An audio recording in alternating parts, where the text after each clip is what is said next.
Welcome, everybody. My name is Meredith, and I'm happy to be back again to practice some Metta meditation with all of you tonight. Is anybody here for the first time? Anybody new to Metta meditation? Okay, well, whether you're new or not, a little bit new, regardless of your experience, just know that this meditation is guided, but it also includes some silent space to allow you to settle in. So in this class, I always like to start initially by talking about the four Brahma-viharas and their near and far enemies, because I found that understanding them has helped me to more closely identify what I'm feeling as I practice Metta. So the four Brahma-viharas are the four emotional states of loving kindness, compassion, equanimity, and sympathetic joy. And in Buddhism, they're seen as interconnected, beneficial virtues. They're also called the immeasurables because they're meant to be cultivated without limit for the benefit of all beings. They're heart and mind qualities that Buddhists cultivate to promote well-being for themselves and others, and they're seen as supremely beneficial ways to interact with the world. They help us feel connection, and they help us to experience our interconnectedness with all beings. So we think of far enemies as opposites and near enemies as adjacent. So for instance, for loving kindness, the far enemy is ill will. It's pretty easy to grasp. The near enemy is sentimentality or attachment. Those are your own perceptions or feelings. For compassion, the far enemy is cruelty, and the near enemy is pity. For sympathetic joy, the far enemy is jealousy, and the near enemy is hypocrisy. And for equanimity, which means mental calmness, composure, and evenness of temper, especially during difficulty or stress, that's like emotional regulation sprinkled with impartiality. The far enemy is hatred, and the near enemy is indifference. So in loving kindness meditation, the near and far enemies really help us to practice. For instance, when I ask you to think of or visualize a person who's easy for you to love or is deeply cared for you, you're using your own feelings and perceptions from your experiences to locate that person for other people. Your own experiences with them have given you the label that this person is easy for me to love.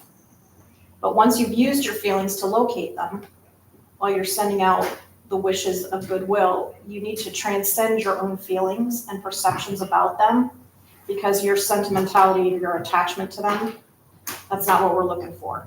Because that near enemy is that's the near enemy of loving kindness, is your own sentimentality. So you're going to send your good wishes to them for their own sake, not because your feelings about them. Does that make sense? A little bit? Okay. So if it's confusing at all, you can think of how you locate a person that you dislike. Same thing, by your feelings. But when you get to them, when you locate them, you need to transcend your feelings about the fact that you don't like them, or even that you downright hate them. And you send the good wishes to them anyway, despite those feelings that you have. Now, sometimes with people we don't like, we start to rationalize why they are the way they are, because that's the only way we can get our brains to send them good wishes. And this often quickly puts us into feeling pity rather than genuine compassion. So this is why we have to be really careful with what we're feeling. Okay, so just like for the person that we love, we try sending the good wishes to the disliked person, we transcend our feelings. We do the same thing for the neutral person. And we remember that the near enemy is sympathetic joy. Of sympathetic joy is indifference. And so once you've located your neutral person, you have to be aware that you're sending those mantras of goodwill to them, because even though you really don't have any feelings, good or bad, about them, they can still receive your good wishes, just because, like you, they deserve the compassion and loving kindness, not just indifference because you don't have any strong feelings or attachment to them. Okay, so let's get started with our meditation tonight. As we move through the groups, do your best Once you've located who you want to concentrate on, focus on maintaining the wishes of goodwill and see if your relationship or feelings about the person can take a back seat. First, we're going to send out loving kindness to ourselves. If you find this difficult, just do the best, most gentle concentration that you can. And don't worry, because the next meditation object, we're going to shift our focus and send out loving kindness to someone or a group of people that we find easy to love. Next, we'll send loving kindness to a neutral person, and then finally we'll move on to somebody that we find difficult. Now, this difficulty is something that you're going to have to define for yourself, and depending upon your experience with Metta and how you're feeling tonight, you can decide how difficult and challenging you want this to be for yourself. You don't have to pick the person that you hate the most on the planet. Finally, we'll expand our meditation object to include all people, animals, and sentient beings, however that manifests for you in your mind. And before we begin, just try to find a seated posture that you can comfortably maintain for the duration of the meditation. Make sure that you can keep your spine fairly straight and that you're as comfortable as possible. I will guide us as we begin. There will be some periods of silence for you to settle in, and you can trust that my voice will guide us through each transition.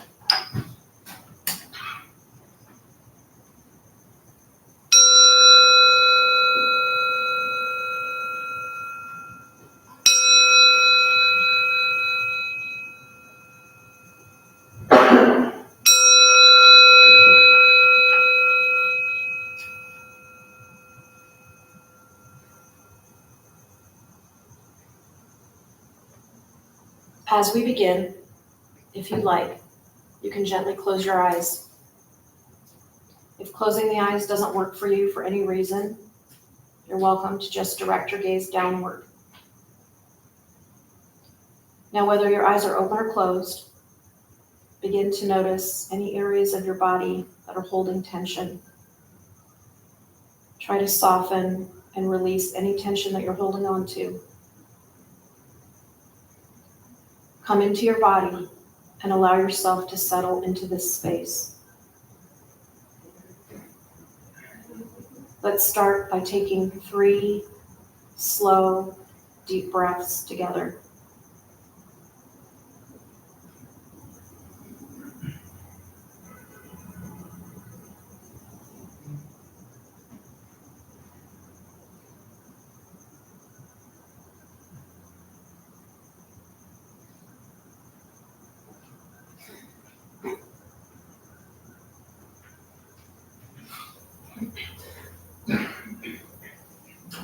And when you're ready, return to the normal rhythm of your breath.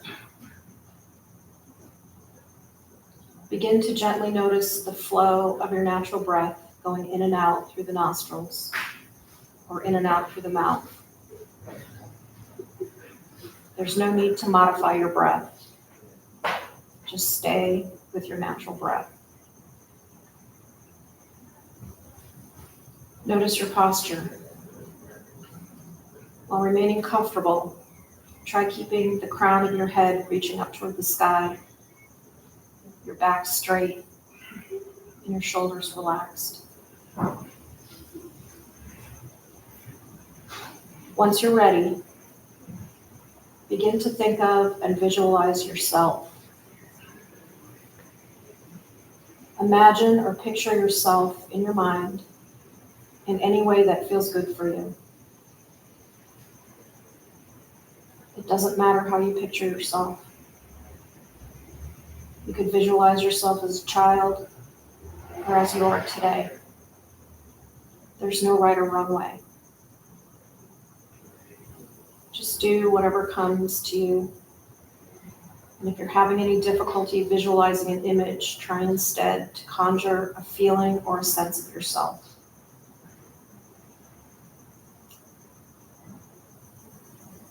Whatever has come to you, hold on to it and repeat to yourself in your mind, may I be safe and happy. May I be healthy. May I live with ease and gratitude.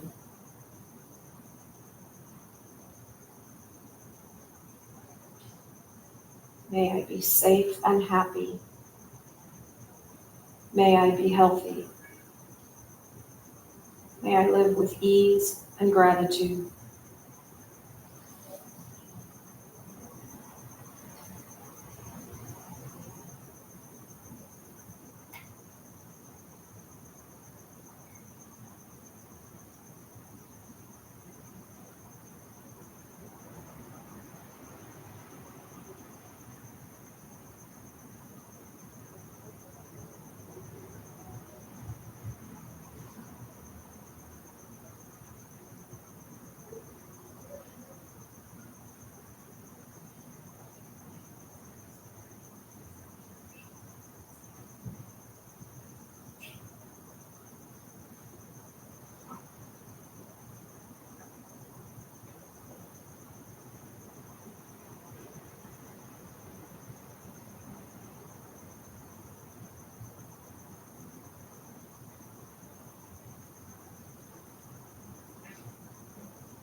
May I be safe and happy. May I be healthy. May I live with ease and gratitude.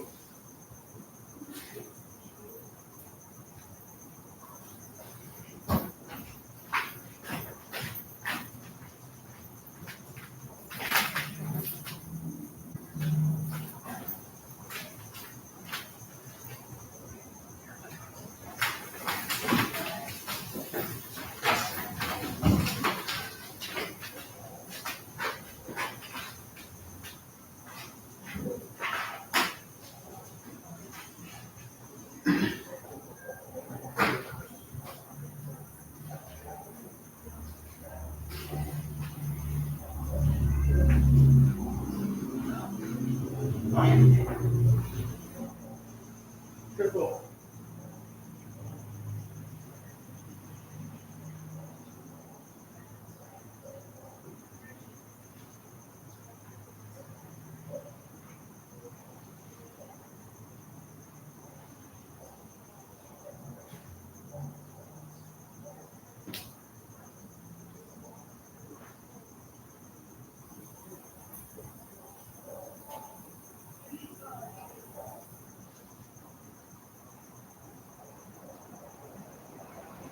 Now gently let that visualization of yourself go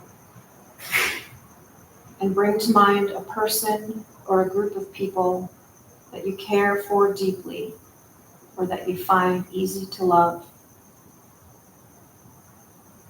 Maybe it's someone or a group of people who have cared deeply for you. It can be anyone who easily brings up feelings of love, kindness, and ease. It doesn't matter how this person or group comes to your mind, whether you visualize them or conjure a sense of them. There's no right or wrong way. Just take them into your mind, stay with them, and repeat to yourself, may you be safe and happy. May you be healthy. May you live with ease and gratitude.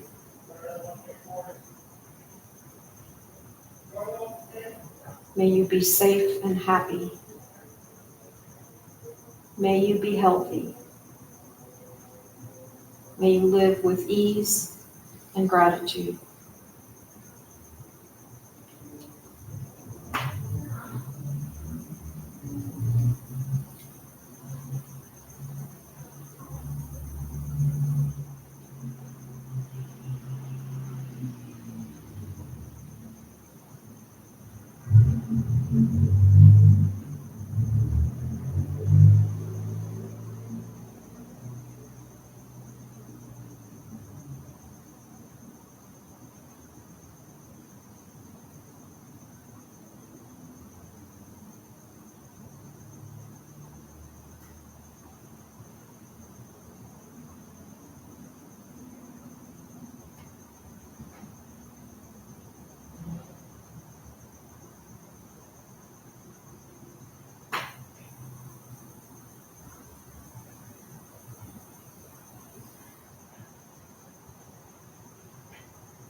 May you be safe and happy. May you be healthy. May you live with ease and gratitude.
Now gently let that visualization go, and when you're ready, come to imagine someone or a group of people you have neutral feelings about.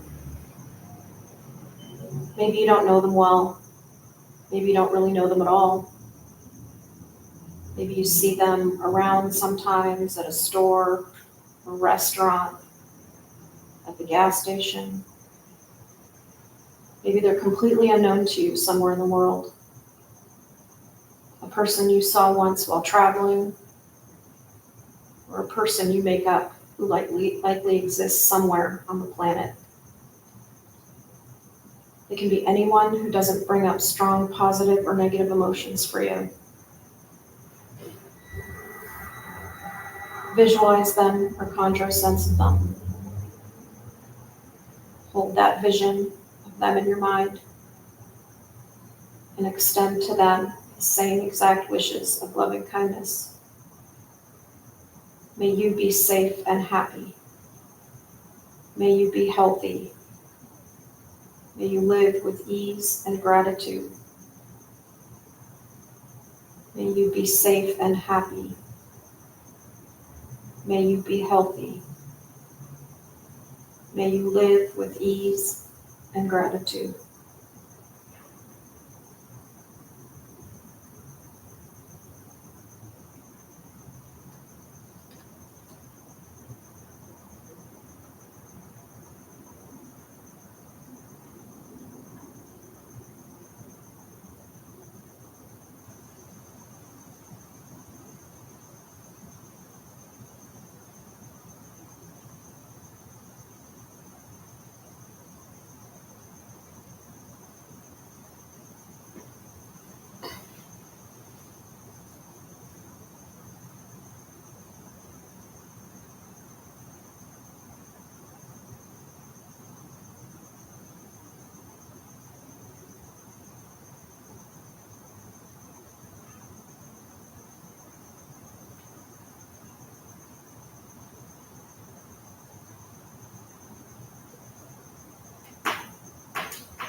May you be safe and happy.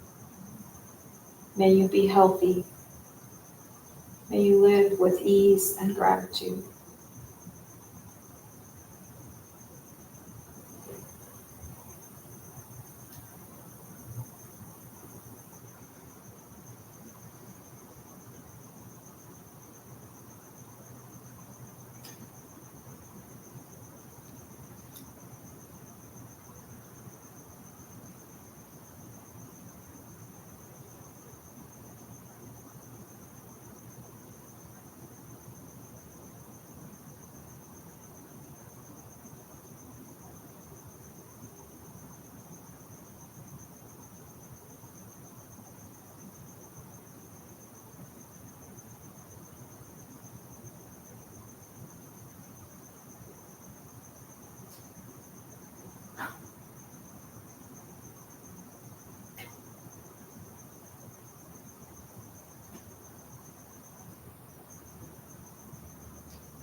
And now gently let the image of your neutral person go.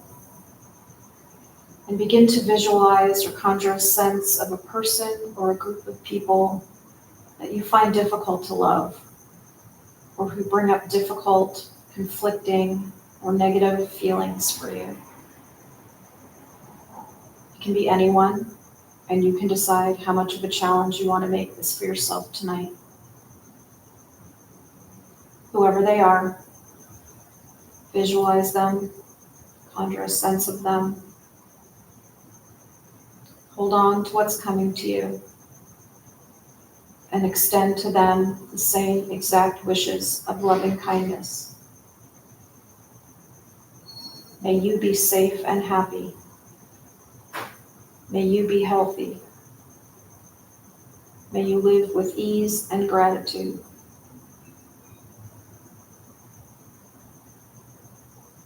May you be safe and happy. May you be healthy. May you live with ease and gratitude.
May you be safe and happy.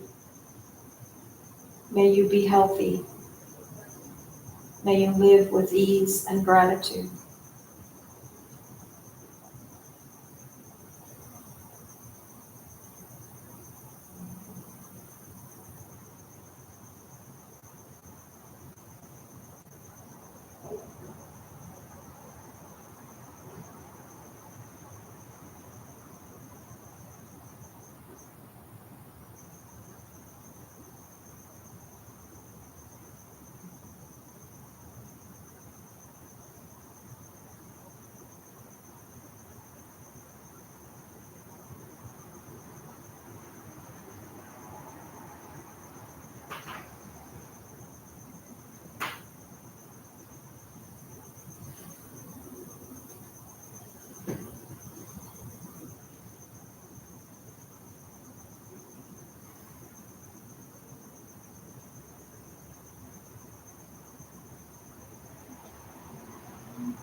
And now begin to let the image of your difficult person go.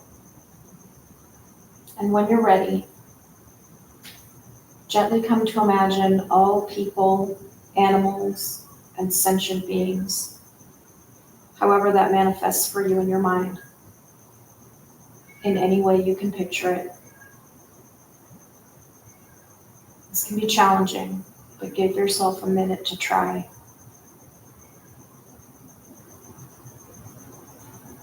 It might be more of a sense of all beings rather than a clear image. Whatever it is, try to follow what's coming to you. Hold on to it and extend the same wishes of loving kindness. May all beings be safe and happy. May all beings be healthy. May all beings live with ease and gratitude.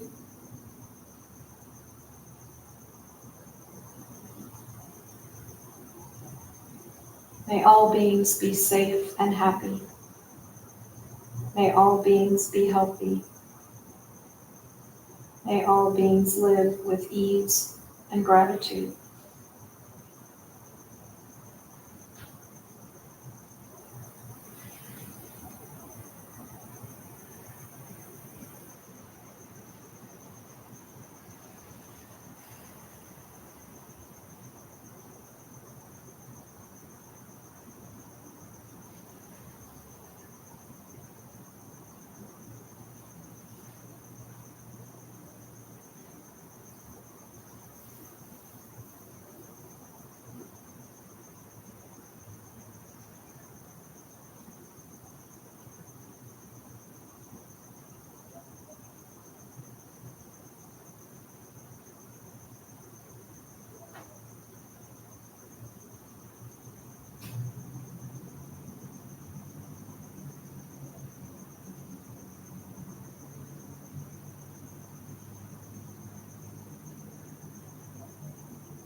May all beings be safe and happy.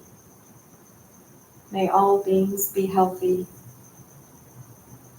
May all beings live with ease and gratitude.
How's everybody doing?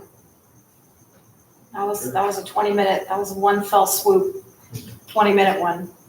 We talked about that last time, about whether we should break it up or whether people like to do it all in one go. Anybody have anything they're sitting with after that first meditation? Any questions?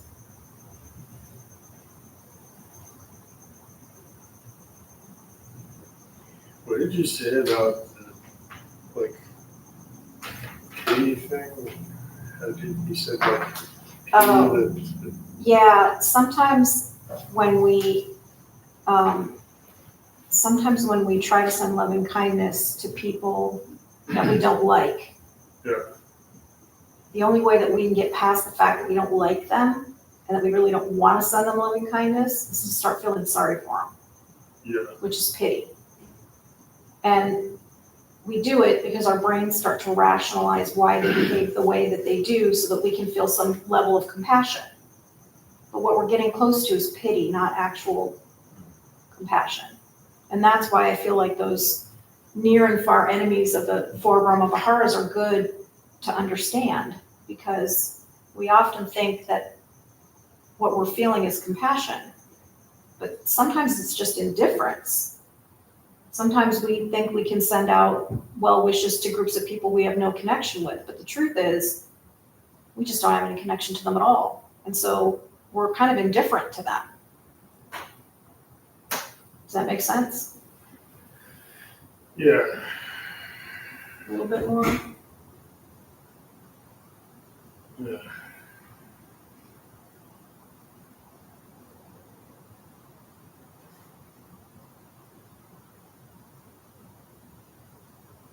What is pity is?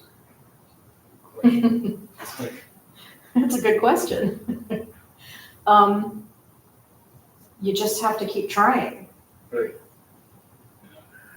That's what I'm finding is interesting about this practice, is that sometimes once we realize that what we're doing is close, it's adjacent, the next question is, well, what do I do? Yeah. How do I change it?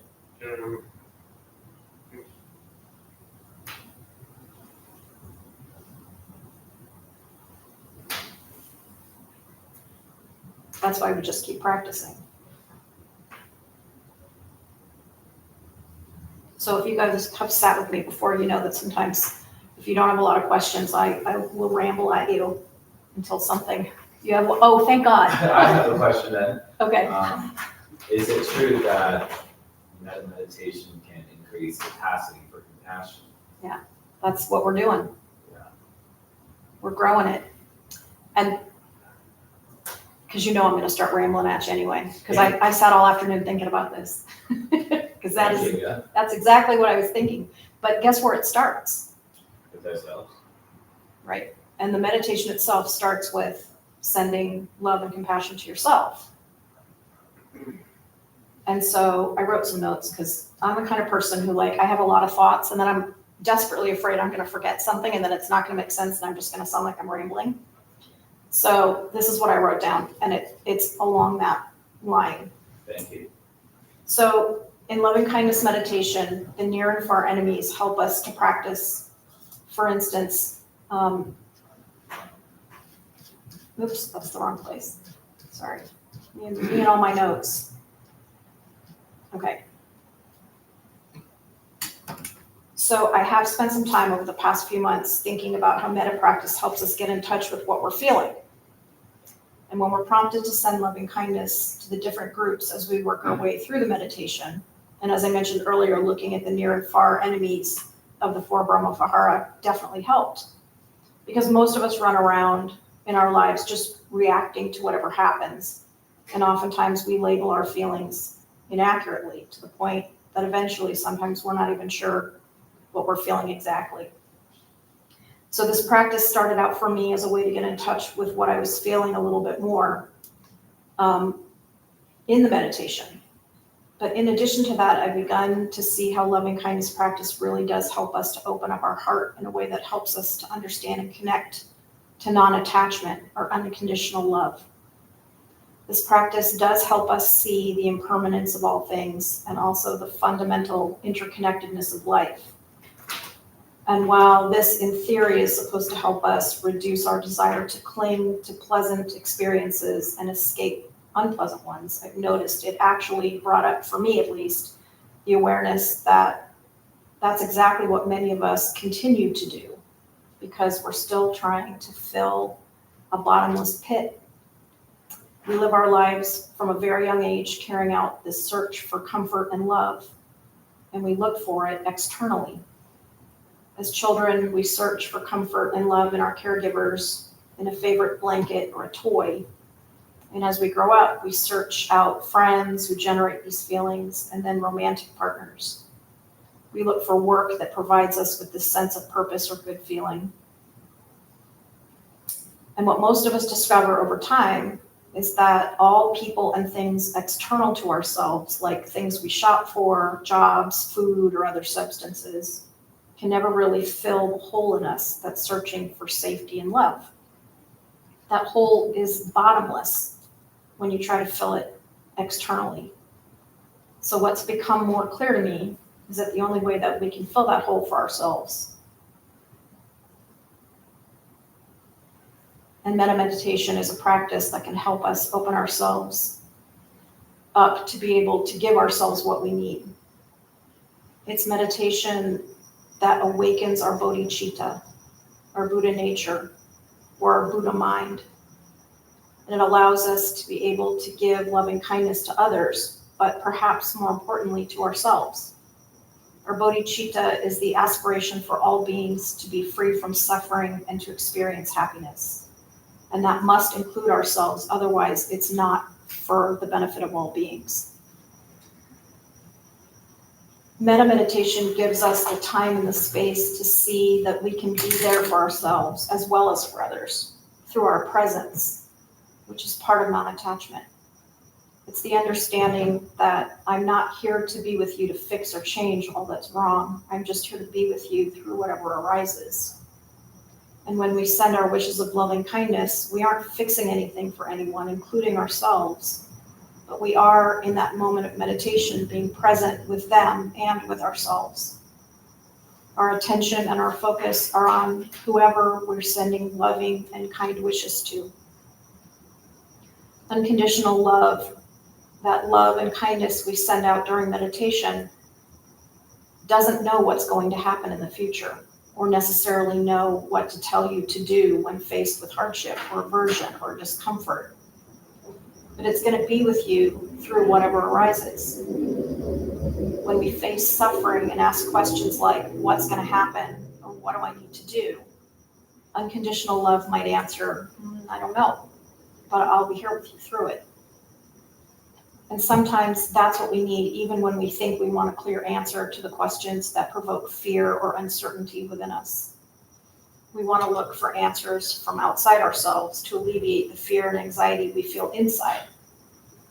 We look to others and say, tell me what to do. But when we realize that the next right thing to do is something that we can provide for ourselves, what a relief that can be. Because when in our daily lives things are going okay, or at the very least we feel like we know what we're doing, when we feel that confidence, our anxiety and fear take a back seat. But when we're rattled by life's unexpected or even inevitable events, or when we find ourselves in uncharted waters and the illusion of control that we all like to have is nowhere to be found, that's when this inner feeling of unconditional love for ourselves provides us with steadiness, with equanimity. It's the knowing that we'll always be there for ourselves, and if we allow ourselves the time and space to sit and let our minds settle, we can ask ourselves questions and listen to ourselves for the answer. I think it's worth mentioning that all of this isn't to say there isn't space and value in community, sangha, in trusted friends and family. But when you're able to seek what you need from within yourself rather than externally, the dynamics of your relationships change. It's also not about toxic self-reliance. It's not about people not needing each other, but it's about understanding that what we need and can give to ourselves is infinite. It's infinite love. The other people's love for us is finite. because they have to take care of themselves and they have other things that they have to do. It's about seeing that love is not a thing that someone else gives us, like a commodity. Unconditional love for self and others is also not transactional, because people come into our lives and they also go, and people change, and sometimes they love other people, and eventually people die. But we can still love them, because unconditional love is constant change. This unconditional love that we practice for ourselves in Metta is like resilience training. It's coming back to ourselves over and over again. It fosters self-trust when you keep coming back to yourself. When in meditation, you consistently come back to, I'm here for you, whatever may come. And when you need to ask yourself, what's the next right action? Even if an answer isn't immediately clear, you can always start with self-care.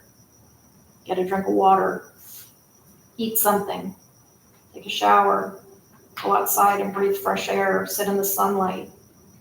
Ask yourself if you need a rest. It's simple guidance to take care of yourself, and that's the first step of resilience.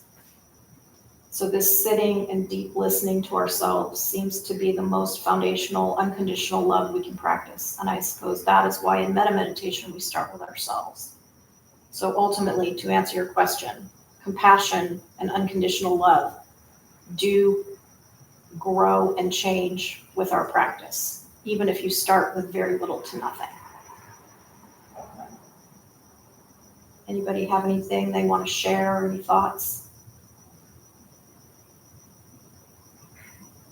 Want to do one more shorty meditation before we go? I see some nods. How about if we just do a short one with ourselves and then the whole universe, and then we'll just have time for to end on time, so I'm not keeping you here after class. Okay?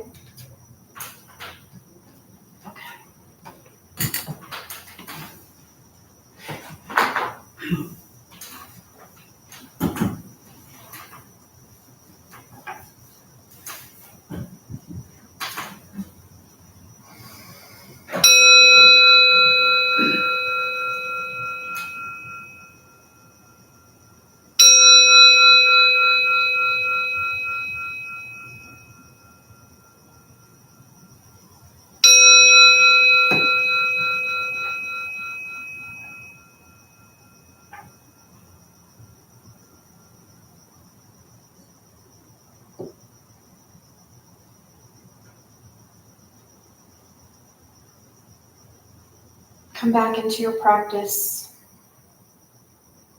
Come back into your body. Try to soften, releasing any tension you're holding on to. Begin again by taking 3 slow, deep breaths.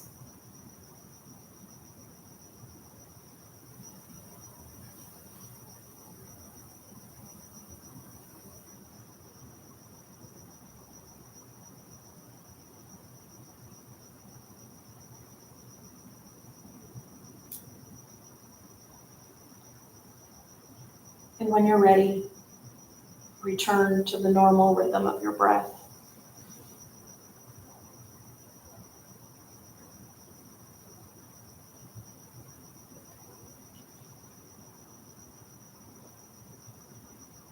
Once you've settled in, begin to think of and visualize yourself.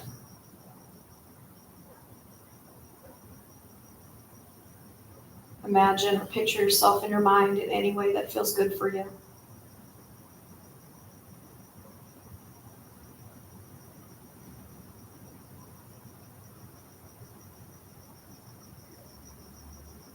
Whatever has come to you, hold on to it and repeat to yourself in your mind.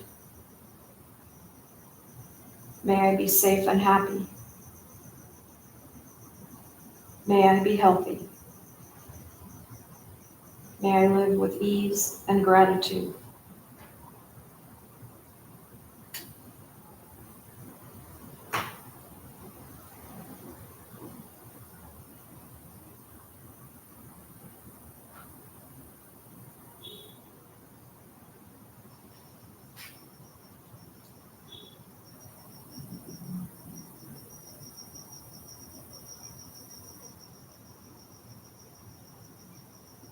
May I be safe and happy.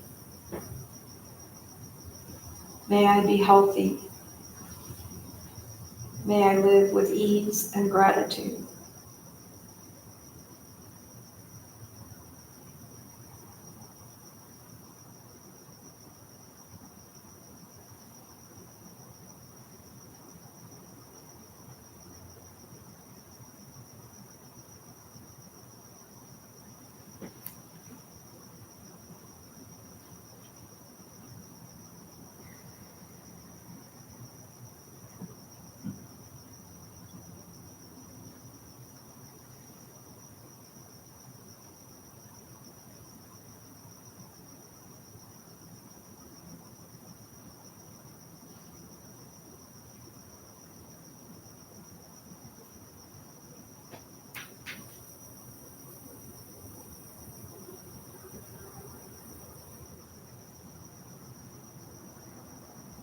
May I be safe and happy. May I be healthy. May I live with ease and gratitude.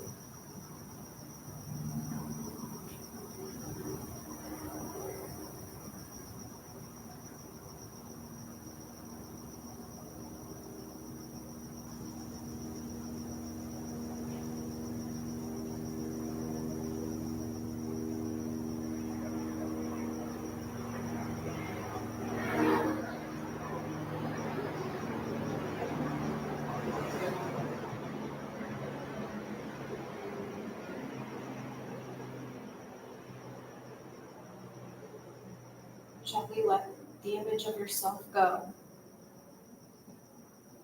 and come to imagine all people, animals, and sentient beings, however that manifests for you in your mind.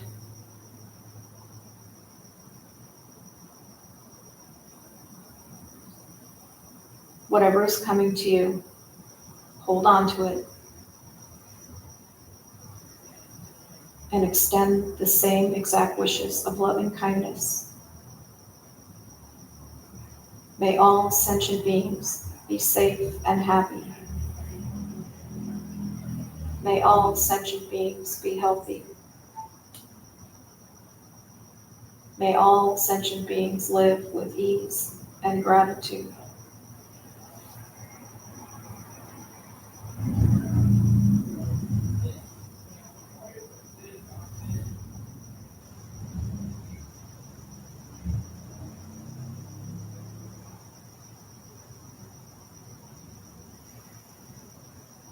May all sentient beings be safe and happy.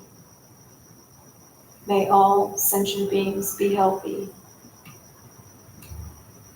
May all sentient beings live with ease and gratitude.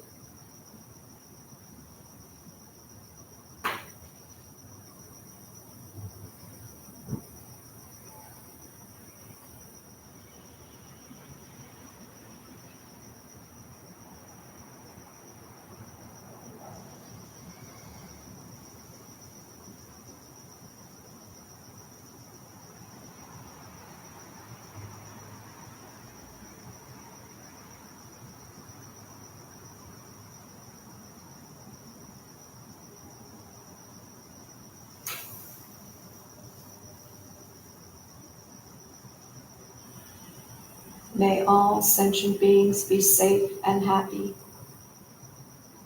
May all sentient beings be healthy.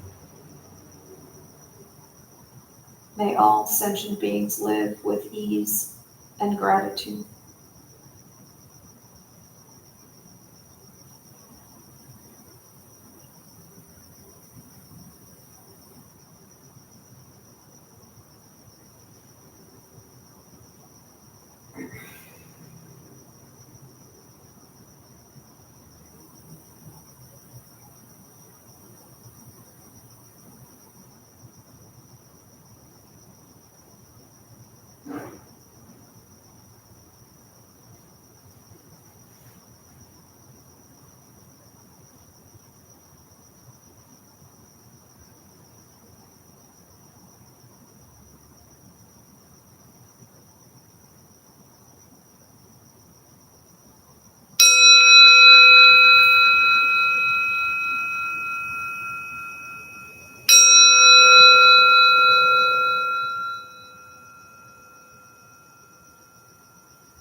Does anybody have anything else before we close? Earlier you were talking about the near enemies. How compassion is kind of similar to pity potentially. And you were saying like sometimes you don't know the difference. So to me that means you're kind of lying to yourself a little bit. And I'm just wondering how you identify the difference in your mind. I think it really comes down to being aware that you might not be exactly compassionate. So an example is if something good happens to somebody else and you can feel sympathetic joy for them, purely for them, and there's no entrance of yourself in your mind when you're thinking about it. There's no, that's great, I want that. That's great, what about me? There's no entrance of yourself. It's simply for them. Then you know you're getting closer. I mean, I think we can all play mental gymnastic games with ourselves as much as we want, but it's just awareness. And I think the more you sit and you think about knowing that there are things that are very adjacent. And sometimes it's just a question of having things continuously come up in your day-to-day life. Because honestly, if we can't take some of this out there to help us, then, you know, what good is it, right? So if things keep coming up and keep coming up, then it's time to come back and revisit a little bit. Maybe what you're doing isn't purely compassionate, loving kindness.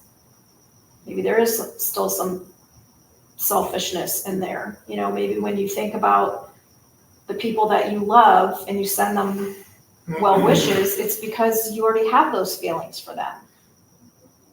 Not because they deserve it for, you know, just being human and wanting those things just the way that you do. So I think it just takes a little bit of time and just seeing what comes up and then just continuously being aware of how your mind works. It's a good question though. I was thinking about it, like, just trying to pick it apart in my head, like, because I was, like, meditating for the person who, like, fired my friend and, like, destroyed their life, like, was very vindictive, very mean, very cruel, and I was like, I can't pity this person. How do I get past this without, like, just, like, losing my boundaries also, like, what I feel like is okay for somebody to do to somebody. Mm-hmm. She's very verbally abusive, like ruined somebody's life, like all. And I was like, well, you know, it's a moment in time. So it's like, if I'm gonna feel compassion for this person, I just have to imagine that was just a thing they did wrong, and it's not them. So I was able to feel compassion for them, even if it's aside from the thing that I was mad about. I don't know. Maybe that's how I got around feeling pity. Yeah, they deserve compassion because they're a human being. Doesn't excuse what they do. Yeah. Doesn't mean we forget about what they do. We don't justify what they do. Yeah. But we send them the compassion for the sake of just the fact that they're a human being. It's hard. It's a hard practice. Yeah. It's not easy. Are we good tonight? Are we ready to go home? I'm ready to go home, go to sleep. Personally. All right, before we close, let's do a transfer of merit. If you're comfortable, you can bring your hands to your heart center. May the benefit of this practice be transferred to all beings in all directions. May all beings be at peace and free from suffering. May any merit gained from this practice be transferred to those who need it most.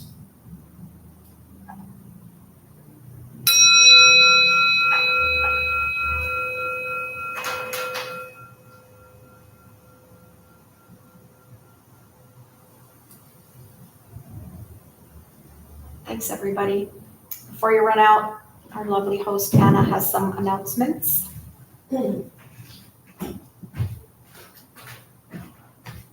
Hi, I'm Anna. I'm tonight's host. Just wanted to say sorry about the disruption before. They were from a recovery center. They thought it was a recovery meeting. But I hope we can all extend loving kindness to them.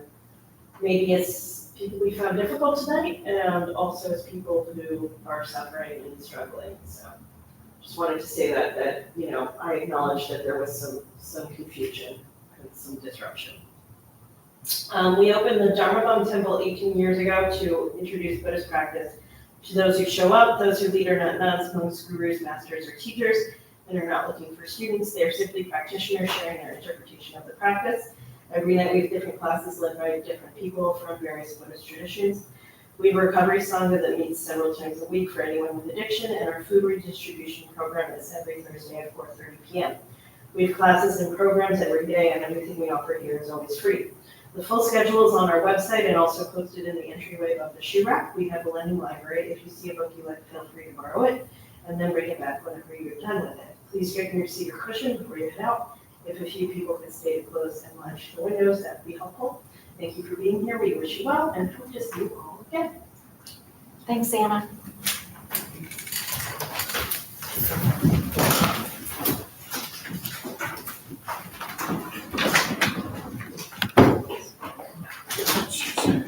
Thanks. Where's your?